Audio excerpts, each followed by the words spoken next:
واتقوا اللہ ان اللہ خبیر بما تعملون۔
آج خاص طور پر خواتین کے لیے یہ عظیم الشان روح پرور محفل منعقد کی گئی ہے۔ اللہ تبارک و تعالی ہم سب کی حاضری کو اپنی بارگاہ کرم میں قبول فرمائے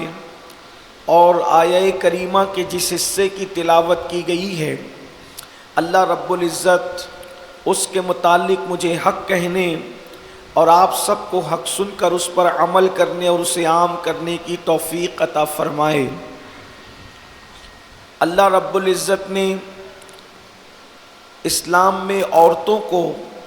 بہت بلند مقام عطا فرمایا ہے۔ خواتین اگرچہ مسجدوں کے اندر امامت کے منصب پر فائز نہیں ہو سکتی، خواتین اگرچہ میدان جہاد میں جا کر دشمنان دین سے مقابلہ نہیں کر سکتی، عورتیں مردوں کی طرح بہت سارے ایسے کارنامے اور کام انجام نہیں دے سکتی، لیکن جتنے بھی بڑے کام کرنے والے مرد آپ کو تاریخ میں نظر آتے ہیں، ان سارے مردوں کے پیچھے اگر تربیت میں سب سے بڑا کسی کا کردار ہے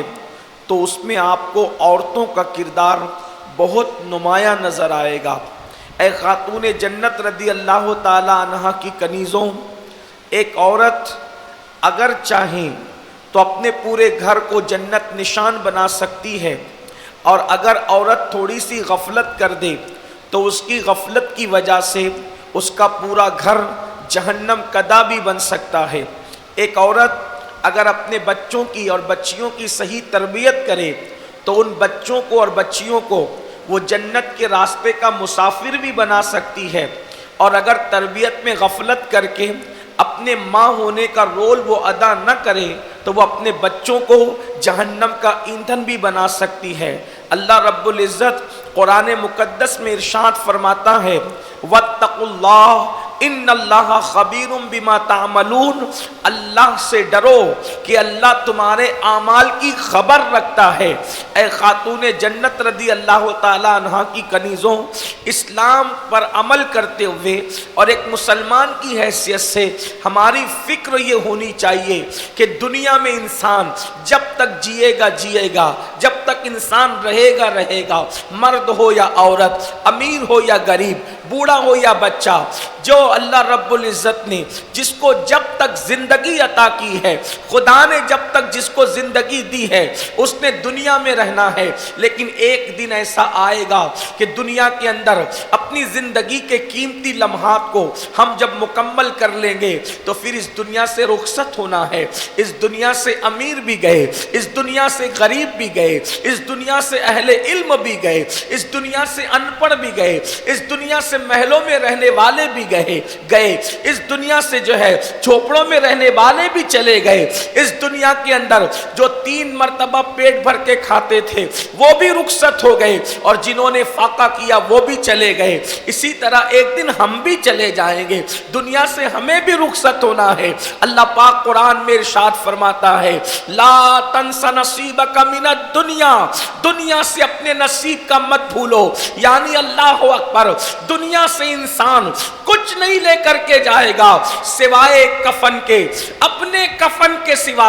انسان کچھ نہیں لے کر کے جائے گا۔ اللہ اکبر، میرے آقا صلی اللہ علیہ وآلہ وسلم کی کنیزوں، اگر آپ کے جسم پر زیورات ہیں تو زیورات بھی ختم ہو جائیں گے، زیورات بھی اتار لیے جائیں گے، قیمتی لباس بھی نکال لیے جائیں گے، آپ کے مکانات آپ کے نہیں ہوں گے، آپ کی دکانیں آپ کی نہیں ہوں گی، آپ کے بچے آپ کے ساتھ نہیں جائیں گے، آپ کا شوہر آپ کے ساتھ نہیں جائے گا، آپ کے ماں باپ آپ کے ساتھ نہیں جائیں گے۔ آپ کے ساتھ جانا کس نے ہے؟ آپ نے جو اچھے اعمال کیے ہیں یا وہ اعمال جائیں گے، یا جو برے اعمال کیے ہیں وہ اعمال جائیں گے۔ اے خاتون جنت رضی اللہ تعالی عنہ کی کنیزوں، اور پھر اللہ کی بارگاہ میں ہمیں کھڑے ہونا ہے، اپنے اعمال کا جواب دینا ہے۔ زندگی میں رات کی تاریکیوں میں یا دن کے اجالے میں ہم جو کچھ بھی کر رہے ہیں وہ سب کے سب لکھا جا رہا ہے، اور یہ سارا نامہ اعمال قیامت کے دن انسان کے ہاتھ میں دیا جائے گا، اور اللہ انسان سے فرمائے گا اقرا کتابک، پڑھ اپنے نامہ اعمال کو پڑھ۔ اور ایک مقام پر قرآن کہتا ہے وَتُكَلِّمُنَا أَيْدِيهِمْ وَتَشْهَدُ أَرْجُلُهُمْ بِمَا كَانُوا يَكْسِبُونَ، انسان کے منہ پر مہر لگا دی جائے گی، اس کے زبان پر مہر لگا دی جائے گی، اور اس کے ہاتھ پیر، اس کے اعضاء اللہ سے کلام کریں گے۔ یعنی انسان نے اللہ رب العزت کی مرضی کے خلاف جو کچھ کیا ہے اور سب سے چھپایا ہے، اس کے اعضاء گواہی دیں گے، اور انسان نے اللہ کی مرضی کے مطابق اگر کچھ کیا ہے تو اس پر بھی اعضاء گواہی دیں گے۔ اللہ پاک قرآن مقدس میں ارشاد فرماتا ہے، اللہ رب العزت ارشاد فرماتا ہے کہ زمین بھی خبر دے گی۔ اللہ اکبر، میرے آقا صلی اللہ علیہ وآلہ وسلم کی کنیزوں، اب ہم کیا کر رہے ہیں؟ ہمیں غور کرنا ہوگا، ہم کیا کر رہے ہیں ہمیں سوچنا ہوگا۔ اللہ کے رسول صلی اللہ علیہ وآلہ وسلم نے ارشاد فرمایا اے عورتوں، تم کثرت کے ساتھ صدقہ دیا کرو، اس لیے کہ میں نے معراج کی شب جب جہنم کا مشاہدہ کیا تو میں نے سب سے زیادہ جہنم کے اندر عورتوں کو دیکھا۔ اے خاتون جنت رضی اللہ تعالی عنہ کی کنیزوں، مالک جنت، غیب دا نبی، صادق و مصدوق، مصطفیٰ جان رحمت صلی اللہ علیہ وآلہ وسلم عورتوں کو تنبیہ فرما رہے ہیں، عورتوں کو متنبہ فرما رہے ہیں۔ اے خاتون جنت کی کنیزوں، رسول اعظم نے اپنی زبان ماء سے فرمایا کہ میں نے عورتوں کو جہنم میں زیادہ دیکھا، عورتوں کی جہنم میں نے کثرت دیکھی، اس لیے کہ عورتوں کو چاہیے کہ وہ صدقہ دے، نیک اعمال کرے۔ اے خاتون جنت کی کنیزوں، آپ مجھے بتائیں، اللہ کے رسول علیہ السلام یہ کہنا حضور کا بہت بڑی بات ہے کہ میں نے عورتوں کو سب سے زیادہ جہنم میں دیکھا۔ ایک عورت اگر نمازی بن جائے، روزے دار بن جائے، حج کرے، زکات دے، صدقات دے، نیک اعمال کرے، لیکن اس کے باوجود بھی اس کو ڈرتے رہنا چاہیے، کیونکہ اللہ کے رسول علیہ السلام فرما رہے ہیں میں نے عورتوں کی تعداد جہنم میں زیادہ دیکھی، چہ جائے کہ عورتیں اعمال سے کوسوں دور ہیں اور اس کے بعد سکون سے بیٹھی ہوئی ہیں کہ ہمیں جنت میں جانے سے کون روک سکتا ہے۔ اے خاتون جنت رضی اللہ تعالیٰ عنہ کی کنیزوں، آؤ میں آپ کو بتاؤں، اللہ اکبر، آج خواتین دین سے دور ہو کر، اسلام سے دور ہو کر کس طریقے سے اپنا نقصان کر رہی ہے اور کس طرح سے نقصان، اللہ اکبر، نقصان کے دلدل میں ڈوبتی جا رہی ہے۔ اللہ اللہ، عورتوں کا حال یہ ہے، نمازوں سے کوسوں دور ہے، عبادت سے کوسوں دور ہے، اللہ کے ذکر سے کوسوں دور ہے۔ خواتین کی زندگی کا جائزہ لیں، کہیں پر عورتیں غیبت کر رہی ہیں، کہیں پر عورتیں چگلی کر رہی ہیں، کہیں پر عورتیں جھگڑا لگا رہی ہیں، کہیں پر عورتیں بے پردہ گھوم رہی ہیں، ولیمے میں چلی تو بے پردہ، شادیوں میں چلی تو بے پردہ، میت میں چلی تو بے پردہ، بازار میں چلی تو بے پردہ۔ یاد رکھنا، اللہ کے رسول صلی اللہ علیہ وآلہ وسلم ارشاد فرماتے ہیں میں نے معراج کی شب جب جہنم کا مشاہدہ کیا تو میں نے دیکھا کہ کچھ عورتیں ایسی ہیں جو جہنم کے اندر اوندے منہ لٹکی ہوئی ہیں، اللہ اکبر، اور ان کے بالوں سے ان کے اعضاء کو باندھ دیا گیا ہے۔ سیدہ کائنات مخدومہ فاطمہ الزہرا نے عرض کیا بابا جان، جس عورت کو اس طریقے سے باندھا گیا تھا یا جن عورتوں کو اس طرح سے باندھا گیا تھا اس کی وجہ کیا ہے؟ تو اللہ کے حبیب صلی اللہ علیہ وآلہ وسلم کے فرمان کا مفہوم ہے، آقا کریم صلی اللہ علیہ وآلہ وسلم فرماتے ہیں وہ عورتیں جو اپنے بالوں کی نمائش کرتی تھیں اور لوگوں سے پردہ نہیں کرتی تھی، ان عورتوں کو جہنم میں اس طریقے کا عذاب دیا جا رہا تھا۔ اللہ اکبر، اللہ کے رسول صلی اللہ علیہ وآلہ وسلم ارشاد فرماتے ہیں میں نے کچھ عورتوں کو دیکھا جو اپنے ہی جسم کو اپنے دانتوں سے کاٹ کاٹ کر کے کھا رہی تھی۔ میں عرض کیا یا رسول اللہ، سیدہ کائنات کہتی ہے میں نے عرض کیا یا رسول اللہ صلی اللہ علیہ وآلہ وسلم، جو عورتیں اپنے جسم کو کاٹ کاٹ کے اپنے دانتوں سے کھا رہی تھی وہ کون عورتیں تھی؟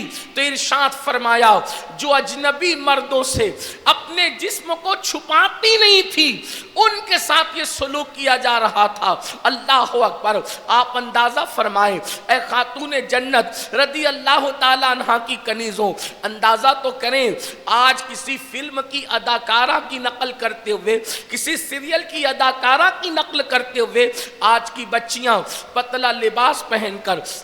چہرہ نہ چھپا کر اور بے پردہ گھوم کر کس طریقے سے اپنے آپ کو تباہی کے دہانے پر لے جا رہی ہیں۔ اللہ اکبر، اللہ اللہ، اللہ اکبر، اندازہ فرمائیں حضرت سیدنا فاروق اعظم رضی اللہ تعالیٰ عنہ نے ایک خاتون سے نکاح فرمایا۔ حضرت سیدنا ابو بکر صدیق رضی اللہ تعالیٰ عنہ کے گھرانے کی وہ بہو تھی، اور جب ان کے شوہر کا انتقال ہو گیا تو حضرت سیدنا فاروق اعظم رضی اللہ تبارک و تعالیٰ عنہ نے ان سے نکاح فرمایا۔ اس خاتون کا نام عاتقہ بتایا جاتا ہے۔ اللہ اکبر، جب سیدنا فاروق اعظم رضی اللہ تعالیٰ عنہ جو ہے اس خاتون کو نکاح کا پیغام دیتے ہیں تو وہ خاتون کہنے لگتی ہے کہ امیر المومنین کے ساتھ میں نکاح کرنے سے انکار کیسے کر سکتی ہوں، فاروق اعظم کے ساتھ میں نکاح کرنے سے انکار کیسے کر سکتی ہوں، لیکن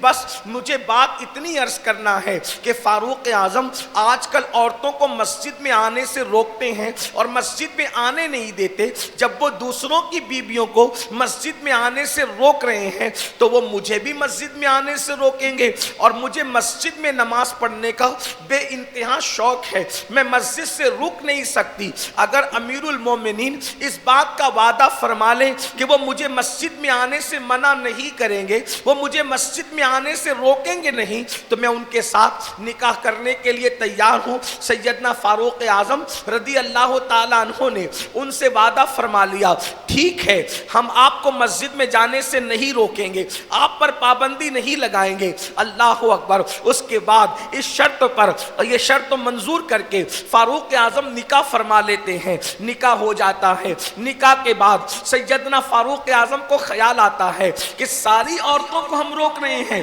لیکن عاتقہ کو روک نہیں پاتے، اس لیے کہ ہم نے ان سے وعدہ کیا تھا کہ ان کو مسجد میں جانے سے منع نہیں کریں گے۔ فاروق اعظم حضرت عاتقہ کی طبیعت کو جانتے تھے، ان کی عادت کو جانتے تھے، ان کی فکر سے واقف تھے۔ ایک مرتبہ آپ نے یہ ہیلا فرمایا کہ درخت کے پیچھے جا کر کے آپ چھپ گئے اور سر پہ کمبل ڈال دیا، اور اس کے بعد سیدنا فاروق اعظم رضی اللہ تعالیٰ عنہ راستے میں جو درخت پڑتے تھے اس کے پیچھے چھپ کر کے کھڑے ہو گئے۔ سیدہ عاتقہ نماز کے لیے تہجد کے وقت گھر سے نکلی اور جیسی مسجد نبوی شریف میں جانے کا ارادہ کیا تو اللہ اکبر، فاروق اعظم درخت کے پیچھے سے نکلے اور ان کے سر پہ ہاتھ مارا اور پھر اندھیرے میں درخت کے پیچھے چھپ گئے۔ سیدہ عاتقہ نے ادھر ادھر دیکھا اور دیکھنے کے بعد زور سے پڑھا انا للہ و انا الیہ راجعون، اور اس کے بعد آسمان کی طرف دیکھ کر کے روتے ہوئے عرض کیا مولا تیرے محبوب صلی اللہ علیہ وآلہ وسلم پردہ فرما گئے اور فتنوں کا دور شروع ہو گیا، تو جانتا ہے کہ مجھے مسجد میں آ کے عبادت کرنا بہت پسند ہے، لیکن مسجد میں آ کر عبادت کرنے سے زیادہ پسند مجھے اپنی عزت کی حفاظت کرنا ہے، مجھے اپنی آبرو کی حفاظت کرنا ہے۔ پتہ نہیں کس نے مجھ پر حملہ کیا، اور یہ کہہ کے اس کے بعد مسجد جانے کی بجائے جو گھر پلٹی، تو مورخین لکھتے ہیں کہ پھر حضرت عاتقہ نے کبھی گھر سے باہر قدم نہیں نکالا، اسی وقت ان کو نکالا گیا جب ان کا جنازہ باہر آیا۔ اللہ اکبر۔ یہ وہ خواتین تھی اگر عزت کو خطرہ ہو، عزت کو خطرے میں محسوس کرے تو وہ مسجد جانے کی ہمت نہیں کرتی تھی، اور آج عزت خطرے میں ہو چلے گا، آج وقار خطرے میں ہو چلے گا، حتیٰ کہ معاذ اللہ ایمان بھی خطرے میں ہو۔ آج کی بیٹیاں پرواہ نہیں کرتی بلکہ ان کو باہر نکلنے کا شوق ہے، انہیں بے پردہ گھومنے کا شوق ہے۔ اے خاتون جنت رضی اللہ تعالیٰ عنہ کی کنیزوں، ایک مرتبہ اللہ کے رسول صلی اللہ علیہ وآلہ وسلم نے ایک سوال فرمایا اپنے صحابہ سے، یہ بتاؤ عورتوں کے لیے سب سے زیادہ کون سی چیز قیمتی ہے، سب سے بہتر کون سی چیز ہے؟ صحابہ کرام خاموش رہے۔ سیدنا مولائے کائنات گھر تشریف لے گئے اور فاطمہ الزہرا سے فرمایا آج اللہ کے رسول صلی اللہ علیہ وآلہ وسلم نے ایسا سوال فرمایا ہے کہ ہم سب خاموش رہے۔ سیدہ فاطمہ الزہرا نے پوچھا آخر وہ سوال کیا تھا؟ تو سیدہ سے سرکار مولائے کائنات نے فرمایا اللہ کے رسول علیہ السلام نے پوچھا عورت کے لیے سب سے بہتر چیز کیا ہے؟ تو سیدہ فاطمہ الزہرا عرض کرتی ہیں عورت کے لیے سب سے بہتر یہ ہے کہ عورت کسی اجنبی مرد کو نہ دیکھے اور کوئی اجنبی مرد عورت کو نہ دیکھے، یہ عورت کے لیے سب سے بہتر چیز ہے۔ اے خاتون جنت رضی اللہ تعالیٰ عنہ کی کنیزوں، اب آپ مجھے بتائیں تو صحیح، اللہ اکبر، فاطمہ الزہرا تو یہ فرما رہی ہیں کہ عورت کے لیے بہترین چیز یہ ہے، عورت کے لیے سب سے بہتر چیز یہ ہے کہ وہ کسی اجنبی مرد پر جان بوجھ کر قصداً نظر نہ ڈالے اور کوئی مرد اس کو نہ دیکھے۔ آپ مجھے بتائیں کیا یہ کیفیت آج عورتوں میں ہے؟ معاذ اللہ، کتنی افسوس کے ساتھ کہنا پڑتا ہے یہ فلموں کو دیکھ کر، سیریلوں کو دیکھ کر، مغربی ماحول سے متاثر ہو کر ہماری بچیاں دین سے اتنی دور چلی گئی ہیں۔ اب وہ فیشن کے نام پر کبھی بیوٹی پارلر جاتی ہے، کبھی مہندی لگانے کے لیے اجنبی، یہاں تک کہ مشرکین تک کے پاس جا کر کے ان کے زانوں پر ہاتھ رکھ کر کے مہندیاں لگواتی ہے، ان کے ہاتھوں سے میک اپ کٹ کرواتی ہیں، ان کے ہاتھوں سے بال کٹواتی ہیں، اللہ اکبر، ان کے سامنے بے پردہ آتی ہے۔ نتیجہ یہاں تک ہوتا ہے کہ پھر آج ہم یہ باتیں سن رہے ہیں کہ مسلمانوں کی بچیاں دوسروں کا ہاتھ پکڑ کر خدا جانے کیا کیا کر رہی ہیں، کہاں کہاں جا رہی ہے۔ سن لو اے خاتون جنت کی کنیزوں، دنیا کی رنگ ریلیاں سب کچھ نہیں ہے، دنیا کی موج مستیاں سب کچھ نہیں ہے، دنیا ہی کے کھانے پینے سب کچھ نہیں ہے، دنیا کی راحتیں ہی سب کچھ نہیں ہے، دنیا کی دولت ہی سب کچھ نہیں ہے۔ اچھی طرح یاد رکھو یہ دنیا کی لذتیں ایک دن ختم ہو جائے گی جب روح کا رشتہ جسم سے ٹوٹ جائے گا، جب روح کا پرندہ جسم کے جو ہے وہ پنجرے سے باہر نکل جائے گا، روح اور جسم کے اندر اختلاف پیدا ہو جائے گا، روح اور جسم کے درمیان کا تعلق اور رشتہ منقطع ہو جائے گا۔ اس وقت یہ کھانے کی لذتیں، اس وقت یہ موج مستیاں، اس وقت یہ جرائم، اس وقت اللہ کی نافرمانیاں، انسان اس پر پچھتائے گا، مگر اس وقت کے پچھتانا تمہیں کام نہیں آئے گا۔ اللہ اکبر۔ آئیے مجھے بڑی خوبصورت ایک روایت یاد آئی۔ اللہ اکبر۔ ایک خاتون تھی، بڑی خوبصورت تھی، بڑی حسین و جمیل تھی، مکہ المکرمہ میں رہتی تھی، اور ایک آزاد طبیعت کے انسان کے ساتھ اس کا نکاح ہو گیا تھا، ایک آزاد طبیعت کے انسان کے ساتھ اس کی شادی ہو گئی تھی۔ اللہ اکبر، اللہ اکبر۔ وہ اتفاق سے ایک مرتبہ آئینے میں اپنے بالوں کو سنوار رہی تھی، اپنے بالوں کو سنوارتی تھی، اور بالوں کو سنوارتے ہوئے اس نے اپنے شوہر سے کہا کہ میرا حسن کیسا ہے، میری خوبصورتی کیسی ہے۔ اس کے شوہر نے کہا تیرا حسن ایسا ہے اگر کوئی اہل تسبیح اور مصلی بھی دیکھے تو ایمان کا سودا کرنے پر تیار ہو جائے اور وہ بگڑ جائے، وہ اللہ کو معاذ اللہ بھول جائے۔ اللہ اکبر، اللہ اکبر۔ اس نے یہ کہا اور کہنے کے بعد حسن کی تعریف کرنے لگا۔ آزاد طبیعت انسان تھا، اس کی بیوی بھی آزاد تھی، قسمت سے بڑی خوبصورت مل گئی تھی، حسین و جمیل مل گئی تھی، واقعی اس کا حسن بہت زیادہ تھا۔ ایسے عالم کے اندر اس کے شوہر نے کہا مگر ہاں ایک انسان مکے میں ایسا بھی رہتا ہے جس کا نام عبداللہ ابن عمیر ہے یا عبید اللہ ابن عمیر ہے۔ اتنا سننا تھا، اللہ اکبر، اتنا سننا تھا۔ سننے کے بعد اس خاتون نے کہا، اس لڑکی نے کہا اگر تم کہو تو کیا میں ابن عمیر کے پاس جا کر اس کے ایمان کا، اس کے تقوی کا،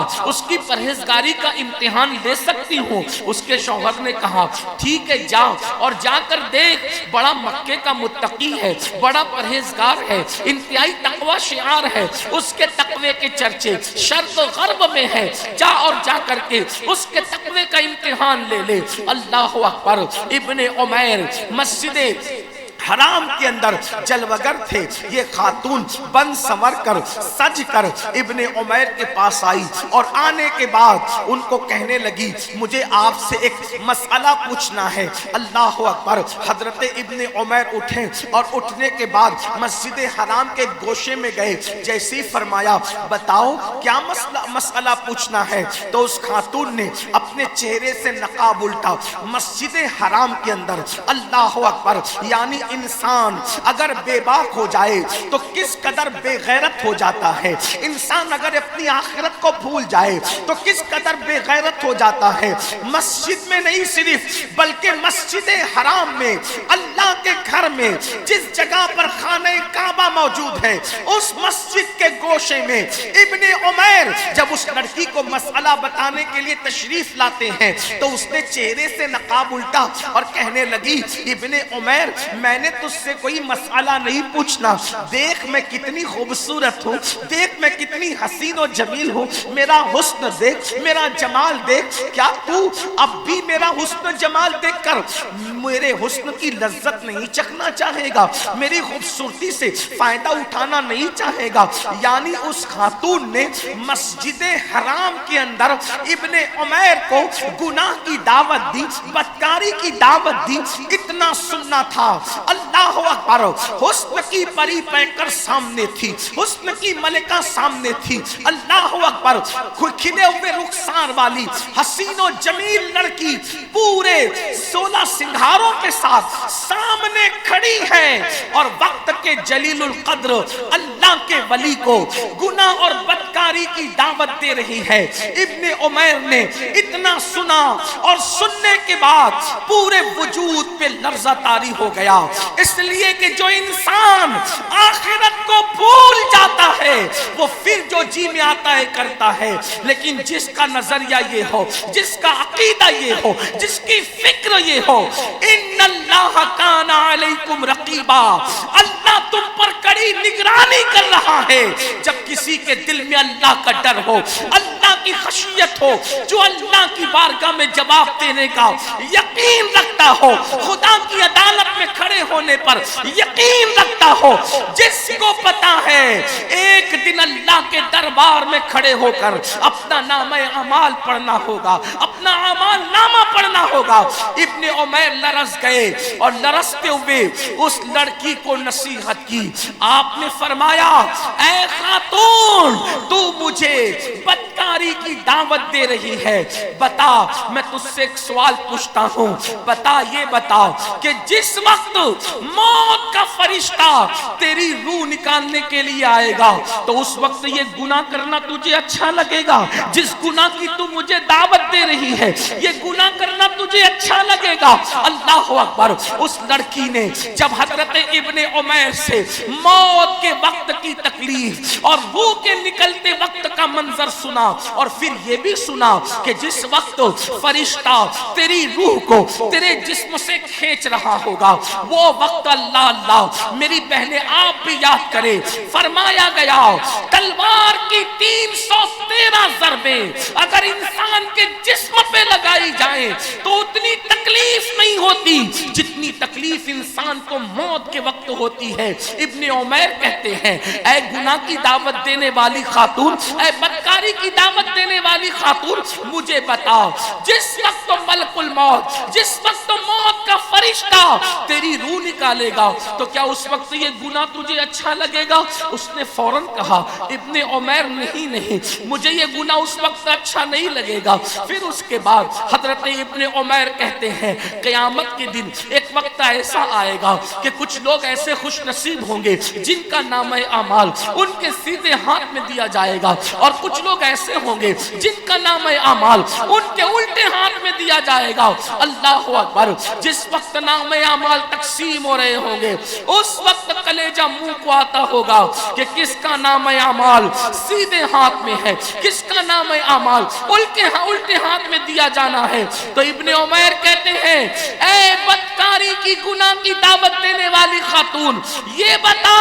کہ جب نامہ اعمال سیدھے ہاتھ میں اور الٹے ہاتھ میں دیے جا رہے ہوں گے، نامہ اعمال کی تقسیم ہوگی اور تجھے پتہ نہ ہو کہ نامہ اعمال سیدھے ہاتھ میں دیا جائے گا یا الٹے ہاتھ میں دیا جائے گا، اس وقت یہ گناہ تجھے کیسا لگے گا؟ کیا اس وقت یہ گناہ کرنا تجھے اچھا لگے گا؟ وہ لرز گئی اور اس نے کہا، نہیں، مجھے اس وقت یہ گناہ اچھا نہیں لگے گا۔ پھر فرمایا، ایک وقت ایسا آئے گا میدان محشر میں کہ بال سے زیادہ باریک، تلوار سے زیادہ تیز ایک پل ہے جس پر سے سب کو گزرنا ہوگا، وہ جہنم کے اوپر بچھا ہوگا اور لوگ اس پر سے گزریں گے، کوئی بجلی کی طرح کون جائے گا، کوئی تیز رفتار گھوڑے کی طرح گزر جائے گا، اللہ اکبر، اور کسی کا حال یہ ہوگا کہ وہ اپنے زانوں کو گھسیٹتے ہوئے گزرے گا، کچھ لوگ کٹ کے جہنم کی آگ میں گرتے ہوں گے۔ بتا، جب تو پل صراط سے گزرے گی، اے گناہ کی دعوت دینے والی لڑکی، اے جرم کی دعوت دینے والی لڑکی، اے بدکاری کی طرف ابھارنے والی لڑکی، مجھے بتا، جب تو تو پل صراط سے گزرے گی تو کیا یہ گناہ کرنا تجھے اچھا لگے گا؟ جس گناہ کی تو دعوت دے رہی ہے۔ اس خاتون نے کہا نہیں نہیں ابن عمیر، اس وقت یہ گناہ کرنا مجھے اچھا نہیں لگے گا۔ تو ابن عمیر کہتے ہیں اللہ سے ڈر، مسجد حرام میں مجھے گناہ کی دعوت دینے والی ایک وقت ایسا آنے والا ہے جب تیری روح تیرے جسم سے نکلنے والی ہے، ایک وقت تجھ پہ ایسا آنے والا ہے جب نامہ اعمال سیدھے ہاتھ میں یا الٹے ہاتھ میں تجھے ملنے والا ہے، ایک وقت ایسا آنے والا ہے کہ پل صراط سے تجھے گزرنا ہے۔ بتاؤ ایسی منزل سے گزرنا ہے پھر گناہ کی دعوت دینا کیا معنی؟ اللہ اکبر۔ ابن عمیر جیسے کی دل سے نصیحت نکلی اور اس کے دل میں اتر گئی، اس نے چہرے پہ نقاب ڈالا اور پلٹ گئی، اور پلٹنے کے بعد جب گھر گئی تو اس کا آزاد طبیعت شوہر، دین سے غافل شوہر، اللہ کے فرامین سے بے خبر شوہر اس کا انتظار کر رہا تھا کہ میری بیوی کیا خبر لاتی ہے۔ جب پلٹ کر گئی تو اس نے اپنے شوہر سے کہا کہ مرد جب عبادت کر سکتے ہیں تو عورتیں عبادت کیوں نہیں کر سکتی؟ مرد جب آخرت کو سنوار سکتے ہیں تو آخرت کی تیاری عورتیں کیوں نہیں کر سکتی؟ جب مرد نیک بن سکتے ہیں تو عورتیں نیک کیوں نہیں بن سکتی؟ یہ کہہ کر پھر اس نے اپنی پورے سنگھار کو ختم کیا اور عبادت میں ڈوب گئی۔ پھر اس کا شوہر اس کو جب بھی آزادی کی طرف، اللہ کے فرمان کی مخالفت کی طرف، دین کے جو ممنوعات ہے اس کی طرف لے جانا چاہتا تو وہ یہ کہہ کے انکار کر دیتی مجھے آخرت کی تیاری کرنا ہے، اللہ کی نافرمانی نہیں کرنا۔ تو اس کا شوہر بار بار کہتا تھا برا ہو مجھے کس نے مشورہ دیا تھا کہ میں اپنی بیوی کو ابن عمیر کے پاس بھیجوں؟ ابن عمیر نے میری بیوی کو بگاڑ دیا اور میرے کھیل کود کے قابل نہ رکھا۔ اب تو وہ راہبہ بن چکی ہے، اب تو وہ صوفیہ بن چکی ہے، اب تو وہ عبادت گزار بن چکی ہے۔ اے خاتون جنت کی کنیزوں، آج بھی سیریل کا گندا ماحول، آج بھی فلموں کا گندا ماحول، آج بھی مغربی تہذیب کا گندا ماحول، آج بھی کالج یونیورسٹیوں کا گندا ماحول، آج بھی ناولوں کا گندا ماحول، آج بھی آوارہ لڑکیوں کا اور لڑکوں کا گندا ماحول تمہیں گناہوں کی طرف دعوت دے رہا ہے۔ لیکن یاد رکھنا دنیا کی دوسری قومیں، قوم کی بچیاں اگر بے پردہ گھومے، اگر آوارگی کرے، اگر اللہ کی نافرمانی کرے، اگر بدی میں ڈوب جائے، گناہوں کے دلدل میں ڈوب جائے تو ہمیں اتنا افسوس اور تعجب نہیں ہوتا، اس لیے کہ ان کے یہاں مرنے کے بعد اٹھنے کا تصور نہیں ہے۔ مگر میری بہنوں ہمارے یہاں تو موت کے بعد اٹھنے کا تصور موجود ہے۔ ہمارا عقیدہ ہے کہ مرنے کے بعد ہمیں پھر اٹھایا جائے گا، مرنے کے بعد ہمیں پھر اٹھایا جائے گا۔ میرا اللہ ارشاد فرماتا ہے، اللہ پاک فرماتا ہے منہا خلقناکم وفیہا نعیدکم ومنہا نخرجکم تارۃ اخری۔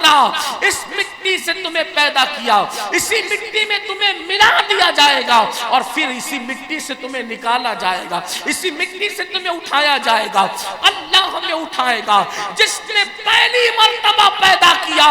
وہ مرنے کے بعد بھی ہمیں زندہ کرے گا۔ اس کی شان ہے کن فیکن، وہ کہہ دیتا ہے ہو جا تو پھر ہو جاتا ہے، اس کو کسی کام کے کرنے میں محنت نہیں لگتی۔ اللہ اکبر، وہ کن فرماتا ہے تو ہو جاتا ہے۔ اللہ ہمیں بھی اٹھائے گا، مرنے کے بعد پھر اٹھائے جائیں گے، اور جب اٹھائے جائیں گے تو اپنے اعمال نامے کو اللہ کی بارگاہ میں پیش کیا جائے گا اور اللہ کی بارگاہ میں ہمارے اعمال ہمیں دکھائے جائیں گے۔ قرآن کہتا ہے فَمَن يَعْمَلْ مِثْقَالَ ذَرَّةٍ خَيْرًا يَرَهُ وَمَن يَعْمَلْ مِثْقَالَ ذَرَّةٍ شَرًّا يَرَهُ۔ ایک ذرے کے برابر اگر تم نے نیکی کی ہوگی اللہ تمہیں وہ بھی دکھائے گا، ذرہ برابر برائی کی ہوگی اللہ تمہیں وہ بھی دکھائے گا۔ اے خاتون جنت کی کنیزوں، مجھے بتاؤ آوارگی سے کیا حاصل، گناہوں کی لذت سے کیا حاصل، بے پردگی سے کیا حاصل، سوائے اپنے وجود کو جہنم کا ایندھن بنانے کے، سوائے اپنے وجود کو اللہ رب العزت کی نافرمانی کر کے عذاب کا مستحق کرنے کے۔ اور ہم کیا کر رہے ہیں؟ اللہ اکبر، آئیے سیریل کی اداکارہ کو آئیڈیل نہ بنائیے، فلم کی اداکارہ کو آئیڈیل نہ بنائیے۔ اے خاتون جنت کی کنیزوں، وہ لڑکیاں جو تمہیں گناہوں کی طرف لے جاتی ہے، وہ لڑکیاں جو تمہیں آوارگی کی طرف لے جاتی ہے، وہ عورتیں جو تمہیں اللہ کی نافرمانی کی طرف لے جاتی ہے، ان کے طریقے پر نہ چلو، ان سے دوستی نہ کرو، ان کے راستے پر نہ جاؤ، اس لیے کہ مرنے کے بعد ہمیں اٹھایا جائے گا۔ اور یاد رکھنا فرمایا گیا انسان پہ ایک گناہ کی سزا، انسان کے ایک گناہ کی سزا اگر تمام انسانوں کو دی جائے تو سارے انسان مل کر ایک انسان کے ایک گناہ کی سزا کو برداشت کرنے کی طاقت نہیں رکھتے۔ جب ایک انسان کے ایک گناہ کی سزا سارے انسانوں پہ تقسیم کی جائے تو انسان سب مل کر اس کو برداشت نہیں کر سکتے، تو ہمارے لاکھوں کروڑوں جرائم کی سزا جب اللہ دے گا تو ہم برداشت کرنے کی طاقت کہاں سے لائیں گے؟ جو عورتیں اپنے گھر سے بے پردہ نکلتی ہیں تو جب تک وہ گھر کی طرف لوٹ نہیں جاتی اللہ اس پر لعنت کرتا ہے، اللہ کے فرشتے اس پہ لعنت کرتے ہیں۔ ایک مرتبہ امہات المومنین میں سے ایک ام المومنین کے پاس کچھ عورتیں آئی اور آنے کے بعد عرض کیا امی جان ہم لوگ عمرہ کے لیے جا رہے ہیں، ہماری تمنا ہے کہ آپ بھی ہمارے ساتھ عمرہ کریں اور ہمیں یہ شرف مل جائے کہ ہم آپ کے ساتھ یعنی مومنین کی ماں کے ساتھ ام المومنین کے ساتھ ہم عمرہ کرنے کا شرف حاصل کریں۔ مدینے میں تھی، مکہ شریف لوگ جا رہے تھے عمرہ کے لیے، تو آپ نے جواب دیا، امہات المومنین میں سے ایک ام المومنین نے جواب دیا، فرمایا میں نے حج بھی کر لیا رسول اللہ کے ساتھ، میں نے عمرہ بھی کر لیا رسول اللہ کے ساتھ، اب میں نفل عمرہ کے لیے سفر کرنا پسند نہیں کرتی کیونکہ میرے اللہ کا مجھے حکم ہے وَقَرْنَا فِي بُيُوتِكُنَّا کہ تم اپنے گھروں میں بیٹھی رہو، سو میں اب اپنا گھر چھوڑ کر کے کہیں نہیں جاؤں گی۔ اور اس ام المومنین نے ایسا گھر میں رہنا اپنے اوپر لازم کر لیا کہ ام المومنین پوری زندگی کبھی گھر سے باہر نہ نکلی بلکہ آپ کا جنازہ گھر سے باہر نکلا۔ آپ اندازہ کریں جن خواتین کو جنت کی بشارتیں مصطفیٰ جان رحمت نے دی، جن خواتین کو جنت کی بشارتیں اللہ کی طرف سے ملی، جن خواتین کو اللہ نے بے مثال قرار دیا، اللہ پاک قرآن میں ارشاد فرماتا ہے یا نساء النبی لستن کاحد من النساء، اے نبی کی عورتوں تم اور عورتوں کی طرح نہیں ہو۔ جن کی بے مثلی کو قرآن بیان کرے ان کی شان یہ ہے کہ وہ نفلی عمرہ کے لیے سفر کرنا گوارا نہیں کر رہی ہے، حالانکہ نفل عمرہ کے لیے نفل حج کے لیے عورت سفر کر سکتی ہے، اچھی بات ہے، لیکن اللہ اکبر امہات المومنین کا تقویٰ تو دیکھے کہ وہ نفل عمرہ کے لیے بھی سفر کرنے کو گوارا نہیں کر رہی ہے، اللہ اکبر، اور کہتی میرے لیے اللہ کا حکم ہے وَقَرْنَا فِي بُيُوتِكُنَّا کہ میں اپنے گھروں میں اپنے گھر میں بیٹھی رہوں، یعنی انہوں نے اللہ اکبر نفلی سفر پر گھر میں پردے کے ساتھ رہنے کو ترجیح دی۔ یہ ان کا تقویٰ تھا، یہ ان کی پرہیزگاری تھی، یہ ان کی اولو العزمی تھی، اللہ اکبر، وہ نفلی عمرہ پر گھر میں رہنے کو ترجیح دے رہی ہے۔ اور آج خواتین کا حال یہ ہے جہاں پر مردوں اور عورتوں کا اختلاط ہو، مرد اور عورتیں جہاں بے پردہ ایک دوسرے سے مل رہے ہوں، ہنسی مذاق کر رہے ہوں، ایسے ولیمہ میں جانے کا خواتین کو شوق، میں کہتا ہوں ایک طرف قبر کی پہلی رات یاد کرو اور ایک طرف ولیمے کا وہ مرد عورتوں کے ہنسی مذاق کا منظر یاد کرو، بے پردگی کا منظر یاد کرو، چند لمحے کی خوشیاں اور وہ قبر کی تاریک وادی، چند لمحے کی خوشیاں اور وہ قبر کے اندر سانپ اور بچھوؤں کا عذاب، چند لمحے کی خوشیاں، اللہ اللہ اکبر. ہم نے تو یہاں تک سنا ہے کہ گجرات میں شادی کے موقع پر مرد اور عورتیں مل کر ڈانڈیا تک کھیل لیتے ہیں. انا للہ و انا الیہ راجعون. مجھے بتاؤ یہ چند لمحوں کی رنگ ریلیاں اور وہ قبر کا تاریک وادی, وہ قبر کی تاریک وادی, وہ قبر کا اندھیرا, وہ قبر کا عذاب, اللہ اکبر, جس کے لیے فرمایا گیا ایک ہاتھ کو دوسرا ہاتھ سجھائی نہیں دیتا, ایک ہاتھ کو دوسرا ہاتھ سجھائی نہیں دیتا. وہ گرمی کا ماحول, وہ تاریکی کا ماحول جہاں انسان کروٹ بھی نہیں لے سکتا. اوپر مٹی ہے, نیچے مٹی ہے, دائیں مٹی ہے, بائیں مٹی ہے, آگے مٹی ہے, پیچھے مٹی ہے, مٹی ہی مٹی ہے. نہ بستر ہے, نہ تکیا ہے, نہ اوڑھنا ہے, نہ بچھونا ہے. اللہ اکبر. میری بہنوں ذرا یاد تو کرو اپنے کچن روم میں مئی کی گرمی میں کتنا بے چین ہو جاتی ہو جب 10 بائی 10 کے کمرے میں جہاں کھڑکی بھی ہے, جہاں دروازہ بھی ہے, جہاں آنے جانے کی سہولت بھی ہے, جب اس کمرے میں مئی کی گرمی تم سے برداشت نہیں ہوتی تو وہ قبر جس میں نہ کوئی کھڑکی ہے, نہ کوئی دروازہ ہے, نہ آنے جانے کی سہولت ہے, نہ کوئی مونس ہے, نہ کوئی غمگسار ہے, نہ کوئی مددگار ہے. میری بہنوں بتاؤ جب دنیا کی رنگ ریلیوں میں مست رہوگی تو خدا کے عذاب کا مزہ کیسے چکھوگی؟ اس لیے آج اللہ کی بارگاہ میں توبہ کرو, آج اپنے آپ کو بدلنے کی کوشش کرو, آپ اپنی زندگی میں انقلاب پیدا کرنے کی کوشش کرو. یاد رکھنا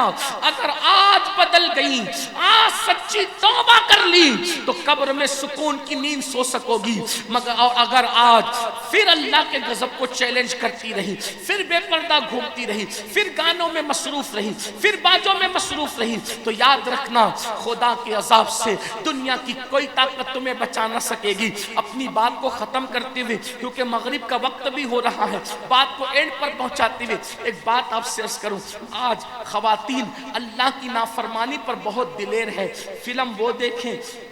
زنا کے مناظر یوٹیوب پر, فیس بک پر وہ دیکھیں. اللہ ماشاءاللہ سب کی بات نہیں کر رہا ہوں لیکن زیادہ تر یہ حالات, غیبتیں وہ کریں, چغلیاں وہ کریں, خدا کی نافرمانیاں وہ کریں. ایک مرتبہ ام المومنین اما جان سیدہ عائشہ صدیقہ اپنے حجرے میں موجود ہے. باہر ایک اونٹنی کے پیر میں گھنگرو والے پازیب ہے, گھنگرو والے پازیب ایک اونٹنی کے پیر میں ہے. ام المومنین کے کانوں میں جیسے ہی پازیب جو گھنگرو والے تھے اس کی چھن چھن کی آواز آتی ہے, ام المومنین اپنے کانوں پر ہاتھ رکھ لیتی ہے اور کنیز سے فرماتی ہے جا اور جا کر کے اس اونٹنی کے مالک سے کہنا کہ جلدی سے گھنگرو والے پازیب اس کے پیر سے اتار دے. اس نے اتارا. اتارنے کے بعد ام المومنین سے پوچھا اما جان کیا بات ہے, یہ تو جانور ہے, اس کے پیر میں آواز والے گھنگرو بندے ہوئے ہیں اور آپ نے مجھے اتارنے کا حکم دیا. فرمایا وہ جانور ہے, ہم تو انسان ہیں. جس آواز کو اللہ کے رسول نے ناپسند کیا ہے وہ آواز میں کیسے سن سکتی ہوں؟ جس آواز کو ہمارے نبی نے ناپسند کیا ہے وہ آواز کو میں کیسے سن سکتی ہوں؟ اے خاتون جنت کی کنیزوں, چند گھنگرو اگر اونٹنی کے پیر میں بندے ہیں تو ام المومنین اس کو اتروا رہی ہے یہ کہہ کر کہ جو آواز ہمارے نبی کو ناپسند تھی وہ آواز میں کیسے سن سکتی ہوں؟ آپ مجھے بتائیں. ام المومنین نے اونٹنی کے پیر میں بندے ہوئے گھنگرو کی آواز کو سننا پسند نہ کیا. اور آج ہماری بہنیں کچن روم میں روٹی بنا رہی ہیں تو میوزک سنتے ہوئے روٹیاں بنا رہی ہیں, کھانا پکا رہی ہیں تو میوزک سنتے ہوئے کھانا پکا رہی ہیں, بچوں کو دودھ پلا رہی ہیں, میوزک سنتے ہوئے دودھ پلا رہی ہیں, فلم دیکھتے ہوئے دودھ پلا رہی ہیں. اب آپ مجھے بتائیں, ہر ماں چاہتی ہے کہ میرا بچہ نیک بنے, پرہیزگار بنے, متقی بنے, عابد و زاہد بنے, دین کا دائی بنے, دین کا مجاہد بنے, دین کا سپاہی بنے. آپ سے پوچھنا چاہتا ہوں بہنوں بتاؤ, جب تم گانے سنتے ہوئے, فلمیں دیکھتے ہوئے, سیریل دیکھتے ہوئے بچوں کو دودھ پلاؤ گی, گھر میں کھانا پکاؤ گی تو پھر گھر کا ماحول دینی کیسے بنے گا؟ ماں بن جائے مکمل دنیا دار, ماں بن جائے گنہگار, ماں بن جائے فسق و فجور کا آلہ کار اور پھر وہ چاہے کہ میرا بچہ نیک بنے, میرا بیٹا متقی بنے, میرا بیٹا پرہیزگار بنے, یہ قطعاً نہیں ہو سکتا. اے خاتون جنت کی کنیزوں, ہزار رونے کا رونا یہی ہے کہ یہ جو سارے جرائم ہیں ہے، یہ سارے گناہ ہیں عورتوں میں اسی لیے زیادہ ہیں کہ عورتیں دین سے کوسوں دور ہے، تعلیم سے کوسوں دور ہے۔ اے خاتون جنت کی کنیزوں، آپ کسی بھی عمر کی ہیں، میرا آپ کو مشورہ ہے علم کی طرف آؤ، علم حاصل کرو، اپنے بچوں کو اپنی بچیوں کو علم کی طرف لے جاؤ۔ ہزار بلاؤں کی بلا علم کا نہ حاصل کرنا ہے، گناہوں کی جڑ علم کا نہ حاصل کرنا ہے، تعلیم سے دور ہو جانا، علم سے دور ہو جانا، یہی ساری بلاؤں کی جڑ ہے، یہی ساری برائیوں کی جڑ ہے۔ اگر علم ہوگا، علم روشنی ہے، جہالت تاریکی ہے، علم سے دور رہنا اندھیرا ہے۔ یاد رکھنا اندھیرا کوئی بھی پسند نہیں کرتا۔ میری بہنوں، آپ بھی علم حاصل کرو، اور جب بھی علم کی بات کی جاتی ہے اس علم میں پہلے نمبر پر علم دین ہے، قرآن کا علم ہے، حدیث کا علم ہے، فقہ کا علم ہے۔ پہلے اس علم کو حاصل کرو، خود بھی علم حاصل کرو، بچوں کو بھی علم سے آراستہ کرو، اپنی بچیوں کو بھی علم سے آراستہ کرو۔ اور الحمدللہ آپ لوگ تو بہت خوش نصیب ہیں، ساورکلہ اور گرد و نواح میں رہتی ہو، اللہ تعالیٰ نے یہاں ایک ایسا مرد قلندر دادا باپو کی شکل میں پیدا کر دیا ہے کہ ماشاءاللہ وہ علم کے حوالے سے خدمت کر رہے ہیں۔ ماشاءاللہ یہاں پر انہوں نے بہترین علماء اور بہترین مدرسین اور بہترین معلمات کا انتظام کر دیا ہے بفضلہ تعالی۔ تقریباً مجھے حضرت علامہ اکبر حافظ اکبر اظہری صاحب نے بتایا کہ تقریباً 400 بچیاں یہاں علم حاصل کر رہی ہے۔ یعنی کہ آپ کہا جاتا تھا پہلے کہ کنویں کے پاس پیاسے کو جانا پڑتا ہے، لیکن آج کے اس ترقی یافتہ دور میں اب کنواں ہے بھی نہیں، بلکہ جگہ جگہ ماشاءاللہ گھروں کے اندر نل آ گئے ہیں، اور گھروں کے اندر جو ہے وہ بورنگ کا سسٹم آ گیا ہے، تو اب کنویں کے پاس جانے کی ضرورت نہیں، گھروں میں نل لگ گئے ہیں، پانی گھر تک پہنچ رہا ہے۔ تو جیسے پانی گھر تک آ رہا ہے، ویسے اللہ کا فضل ہے کہ ہمارے ان بزرگوں کی محنتوں سے، کاوشوں سے، کوششوں سے بے فضل ہی تعالیٰ علم گھر گھر عام ہو رہا ہے، علم ہر گلی میں عام ہو رہا ہے، ادارے آپ کے قریب ہے، مدرسے آپ کے قریب ہے، درس گاہیں آپ کے قریب ہے۔ خود بھی علم سے آراستہ ہو جاؤ، اپنے بچوں کو بھی علم کے قریب کرو، خوب علم کی طرف توجہ دو، بچیوں کو بھی علم سے آراستہ کرو، بچیاں عالمہ بنے، بچیاں قاریہ بنے، بچیاں مفتیاں بنے، تاکہ ہماری بچی اگر پڑھ لے گی، کسی کہنے والے مفکر نے کہا ہے کہ مرد نے پڑھا، فرد نے پڑھا، عورت نے پڑھا، پورے معاشرے نے پڑھا۔ ایک مفکر کہتا ہے مرد اگر علم حاصل کرے، مرد اگر علم حاصل کرے تو علم دروازے تک آتا ہے، اور اگر عورت علم حاصل کر لے تو علم نسلوں تک منتقل ہوتا ہے۔ اے خاتون جنت کی کنیزوں، بے شمار اولیاء اللہ ہیں جن کے شوہر جوانی میں انتقال کر گئے اور وہ عورتیں جوانی میں بیوہ ہو گئی، لیکن اللہ اکبر، شوہر کے انتقال کے بعد انہوں نے اپنے بچوں کو علم کے حوالے سے اتنا سنوارا، اتنا سنوارا، اتنا سنوارا کہ وہ علم میں امام بنتے ہوئے نظر آئے۔ کیا تمہیں نہیں پتا بابا فرید کی اماں جوانی میں بیوہ ہو گئی تھی؟ بابا فرید کو علم کس نے عطا کیا؟ ان کی امی نے عطا کیا، اور وہ بھی کیسے؟ آج تو بڑا ترقی یافتہ دور ہے، اللہ اکبر، چرخہ کاٹ کر کے اپنے بیٹے کو عالم بنایا۔ سرکار محبوب الہی کی امی جان رابعۃ العصر سیدہ بی بی زلیخا، اللہ اللہ، آپ کے شوہر جوانی میں انتقال کر گئے تھے، آپ بھی جوانی میں بیوہ ہو گئی تھی، محبوب الہی بچے تھے، چرخہ کاٹ کر کے اپنے بیٹے کو اتنا پڑھایا، اتنا پڑھایا کہ حضرت محبوب الہی سلطان المشائخ کی حیثیت سے متعارف ہوئے۔ سرکار حضرت صابر کلیر کی والدہ، وہ بھی جوانی میں بیوہ ہو گئی تھی، انہوں نے بھی اپنے بیٹے سرکار صابر پاک کو کس طرح پڑھایا محنت کر کے۔ تو میری بہنوں یاد رکھیے، یہ ایک سلسلہ ہے۔ خود سرکار غوث پاک کی امی جان بھی جو ہے وہ جب غوث پاک بچے تھے تبھی بیوہ ہو گئی تھی، آپ نے اپنے بیٹے کو کیسے پڑھایا؟ اس لیے میری گزارش ہے، غربت کا شکوہ نہ کرو، پیسے نہ ہونے کا شکوہ نہ کرو، دولت کی کمی کا شکوہ نہ کرو، تھوڑا کھاؤ۔ ہمارے ماہریرہ کے مرشدوں نے یہ اعلان کیا ہے، آدھی روٹی کھائیں گے، بچوں کو پڑھائیں گے، اگر آدھی روٹی کھانا پڑے تو آدھی روٹی کھاؤ، مگر اپنے بچوں کو پڑھاؤ۔ بلکہ اگر آدھی روٹی نہ بھی ملے، فاقہ کشی کرنا پڑے تو فاقہ کشی کرو، مگر محنت کر کے بچوں کو بھی پڑھاؤ، بچیوں کو بھی پڑھاؤ، علم گھر گھر عام کر دو، تربیت کا ماحول عام کر دو۔ میری بہنوں، اگر بھوکے پیاسے رہ کر اپنے بچوں کو تم نے پڑھایا، بچے بچیوں کو پڑھایا اور دین سے آراستہ کر دیا، انشاءاللہ یہی بچے اور بچیاں جن کی تربیت پر، تعلیم پر تم نے محنت کی ہے، یہی تمہارے جنت میں لے جانے کا ذریعہ بن جائیں گے، تمہارے جنتی ہونے کا سبب بن جائیں گے۔ اس لیے اس حوالے سے بھی غور کیجئے، گناہوں سے بھی بچیے، بے پردگی سے بھی بچیے، جرائم سے بھی بچیے، بے نمازی پن سے بھی بچیے، اللہ کی نافرمانی سے بچیے، رسول اللہ کا دل دکھانے سے بچیے، اور اپنے بچوں کی تعلیم پر اور تربیت پر خوب خوب محنت کیجئے۔ انشاءاللہ اگر آپ نے ایسا کیا تو دنیا بھی سنور جائے گی اور آخرت بھی سنور جائے گی۔ اللہ پاک کی بارگاہ میں دعا کی جاتی ہے کہ اللہ تبارک و تعالی اپنے حبیب صلی اللہ علیہ وآلہ وسلم کے صدقہ و طفیل ہم سب کو کہنے سننے سے زیادہ عمل کی توفیق عطا فرمائے۔ گفتگو کے درمیان اگر کوئی غلطی ہو تو اللہ تبارک و تعالی معاف فرمائے۔ السلام علیکم ورحمۃ اللہ وبرکاتہ۔